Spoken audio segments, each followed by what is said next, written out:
देखु आज जाइछन्ति मो सांग माने माने होछन्ति महाराष्ट्र रो प्रथम थर ओडिसा रो खाइबा खाउछन्ति तो माने आज हमर बना हेछि पनीर खुरमा माने काजू बटा एमती पकेकी आ एटा होछि कदली भजा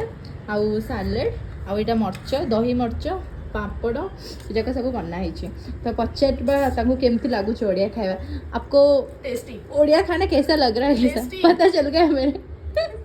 मतलब समझ ले तो आप लैंग्वेज मेरा ठीक है कैसा और खुरमा कैसा लग रहा है